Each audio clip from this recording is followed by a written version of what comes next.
Hey, good morning, everybody. Well, good afternoon, everybody.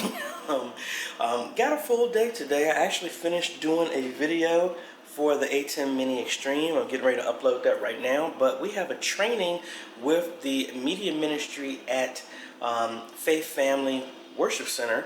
But because we had an unfortunate kind of quarantine situation, I now have to play this Sunday. So I'm going to be bolting right from that training back to my church to do choir rehearsal at 7 o'clock. The training is at 5. It's supposed to be for 2 hours, but I had to cut it by 30 minutes so that I can make it back across town for choir rehearsal. But it is almost 12:30. What I want to try and do is I'm going to bring an extra shirt with me, and I want to go down to my church to see and prep everything in our chapel, so if we have an overflow for this Easter, that everything will work over there. I saw a little fluctuation going on with the PTZ camera, so it may have been my cable that I made. So I have an extra one that I'm going to use and switch out just in case. I'm also going to do a little cleanup because I know some people might not like all the extra cables. So we're going to go back to Lowe's, get some conduit to hide all those cables that are in the sanctuary, and then maybe attempt to mount the other arm that we took down in the chapel. Maybe, if we got enough time. But anyway, let's go. Alright folks, so we are here at the church, and one of the other little projects that I did yesterday that I didn't really show is I ended up mounting our dual screens on a desk stand to get them up so we have some more clearance there.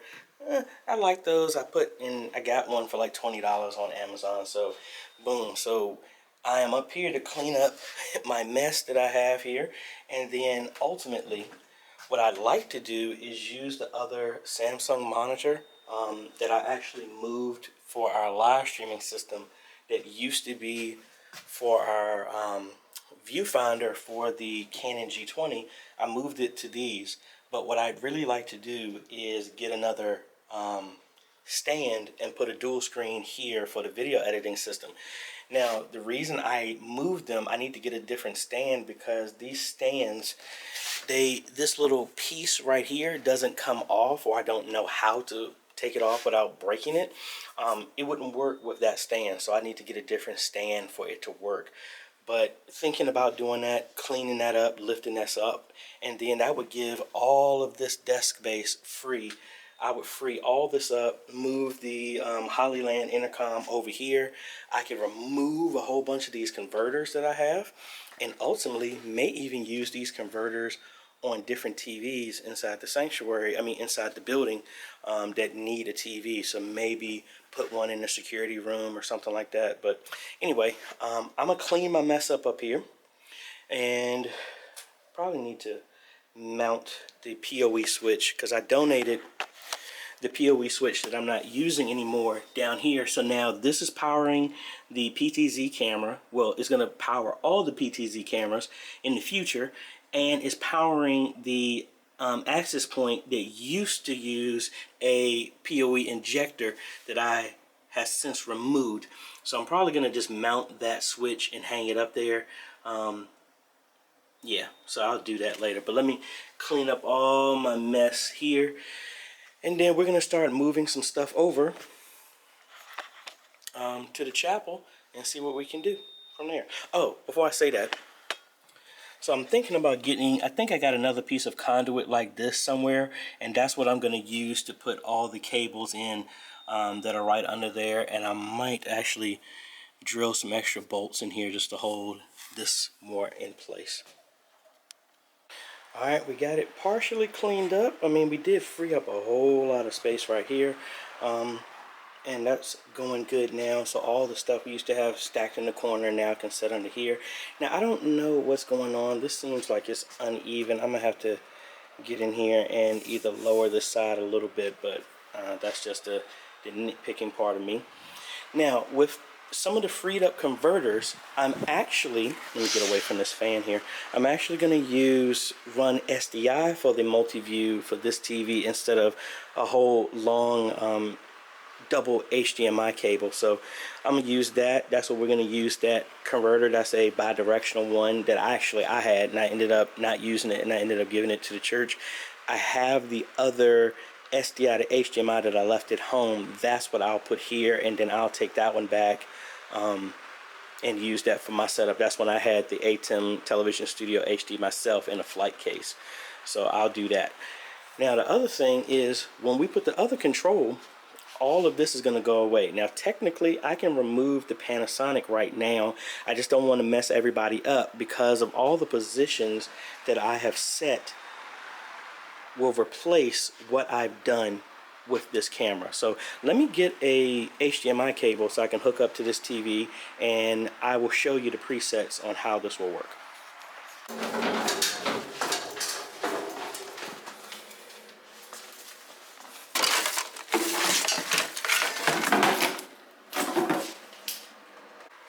Alright, so we got our SDI hookup for our multi-view connecting using the bi-directional controller converter back there.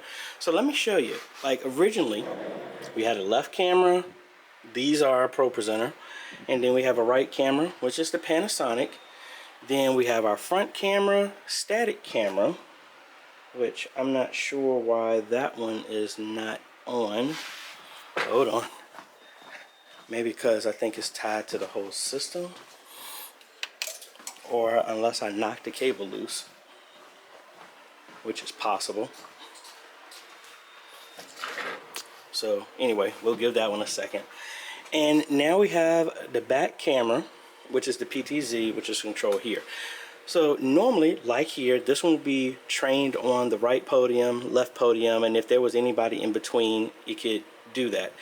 Now granted, this was remote control. We could use it, but again, it's running here, then running over there, and doing all this other stuff. So I know it sounds lazy, but hey, that's what's going on. And there's something going on with that camera, because it's not cutting on. So I'm going to go back down there and look at that. But anyway, so what we're going to do, did I pull the cable? See, now I'm overthinking.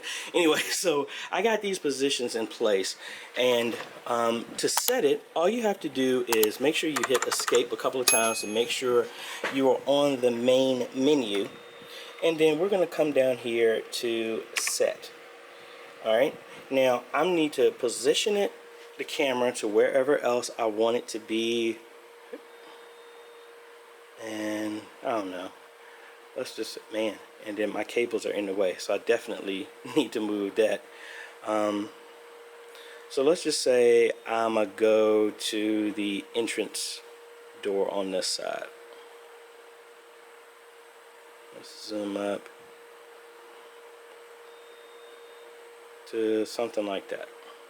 All right, and what we do now that we're at set, let's dial in a number. I'm gonna do 10 because I'm already used all of these. Then enter. That's it. Now make sure you hit escape. I always do it 3 times to make sure you're at the main menu. Then we're going to go to recall, and I'm going to do recall position number 2, which is just a full wide shot. And now we're at recall. We just dial in 10, enter, and now we're right back to that position that we just made. Really simple. So here, when somebody's operating this, they could easily go to a different position. So I have position number 3 here, so I'll do 3, which was to the podium. Then I believe position number 5 actually was the musician. What position was it? Oh, it's 4. So 4 represents what the right camera was going to be. So 3, left podium, 4, right podium.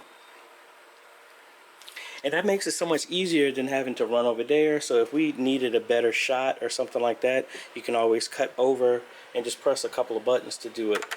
And that's normally using the recall, and then you can make a new position just by doing set. Very simple. Alright, we're over here in the chapel. Found out what it was. It's the cable, so I'm gonna have to cut those zip ties that I have and pull out the cable that I have there. I already have another one there, obviously, so you can see. But we are back over at our chapel, and I'm sorry, I'm tired. I need to get something to eat.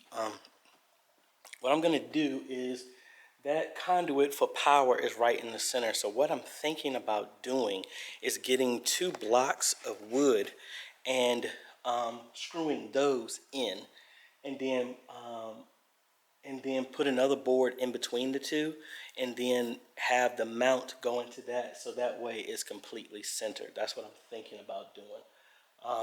And the good thing is the lights are not as low in here,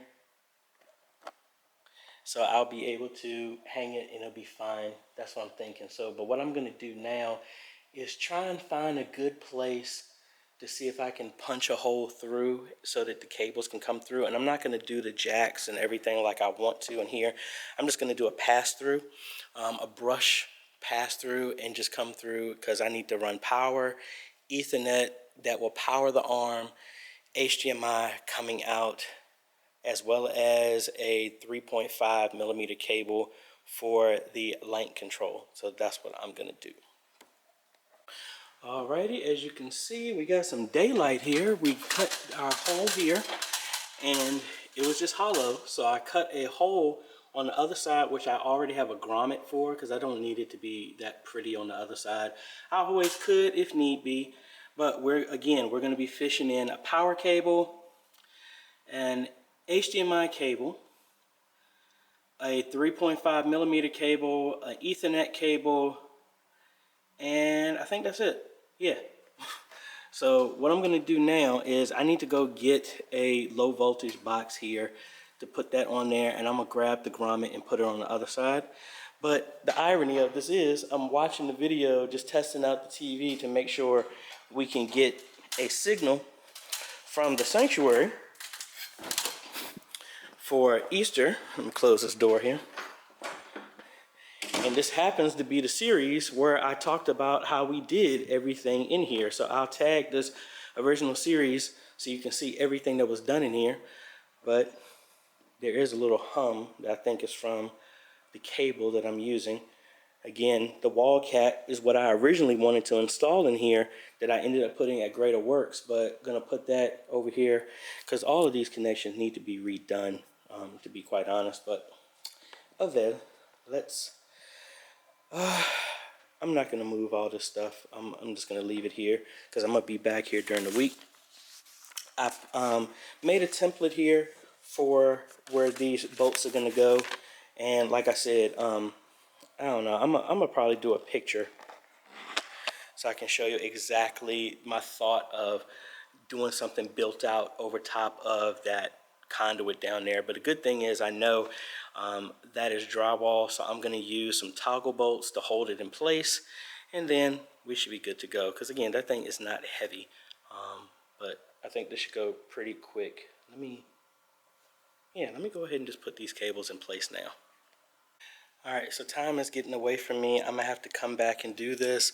Like I said, I still need to go and get some low voltage boxes, and then honestly get like 3 pieces of wood, but I'm thinking I might not need to do that. It all depends. But let me show you what I was talking about. So I mean, there's the mount, obviously. So we want to split, let the conduit run in between here, but we want to have some space on here. So my thought is to get some lag bolts, which will actually, now that I think about it, be even easier. But to maybe get 2 blocks of wood, something like this, that will straddle either side of that conduit, and then have the lag bolts be long enough to go through this. Or I can just cut a hole and use the toggle bolts to go through this, as well as the drywall, and it will hold it in place. And then what I could do then, that would work, because the bolts would go, the toggle bolts are going to be connected to the wall and hold the mount itself. So that's what I'm thinking. And then, I mean, I think this is a block that's used somewhere here. I would just take it, but I'm going to just get some small pieces of wood. It doesn't even need to be this thick. Maybe even half of that and that'll be enough to be able to be over top of that grommet, not the grommet, but the conduit, this whole running power there. But let me turn the lights off here and let's go back on the other side. All right, and I think everybody left, so I'm here. I need to let some people know that I'm about ready to leave for a little bit, get some food, because I'm really, really hungry. I'll probably go get something while I'm heading over to Lowe's. And speaking of, the man of the hour is here. My pastor is here. How you doing, sir? I'm well, thank you. How are you? I'm doing good. What are you doing in here? Oh, I was doing some stuff. See, I'm about ready to get in trouble here. Let me talk to my pastor so I don't get in trouble. All right, so I'm not in trouble. Actually, pastor wanted me to, he was like, he saw some stuff. He was like, man, AJ doing something. So he was trying to look for me because another church had some technical questions for a service, a live stream that they're going to do Friday. All right, so I left my cutting tools over there. Anyway, I got to be back here anyway. So come here, cut that cable, put a conduit on there, make it look nice, and then get ready for choir rehearsal. And maybe I should vacuum this stuff up. I know the sexton's going to be here, but I got some time. Let me just clean up my mess here that he was going to wait. Now do that, and then we'll go get some food, get changed, and then head over to... No, I can't. I just told Pastor I'm leaving here in 10 minutes. So I have to do it when I get back. All right, we are back at Faith Family Worship Center. I just finished scarfing down a sandwich real quick. Get ready to go in here, do some training. Then got to turn right around and head back to church and do choir rehearsal. So while I'm teaching, in my mind, I'm sitting back thinking, what songs can I teach choir rehearsal tonight? So let me get my drink, secure my stuff, and then heading inside the training. All right, I am heading out of here, heading back to church to do choir rehearsal. And we are going to be coming back, because just like with anything, you can get all the hardware you want. It's about the workflow that works for your ministry. So the workflow I suggested to them does not work because they know their congregation way better than me. So that's one thing you have to be mindful. You can get yourself an ATEM, whatever type of switcher you want, but if it doesn't, you can use it whatever. There's no canned way to do it the exact same way every single time. So just be mindful of that. If you're watching any of my videos and you're like, well, AJ does it this way, hey, let that be an example, but then make everything your own. Don't just copy, because what I do might not work for you and your ministry. So let me head up out of here and let's get to choir rehearsal.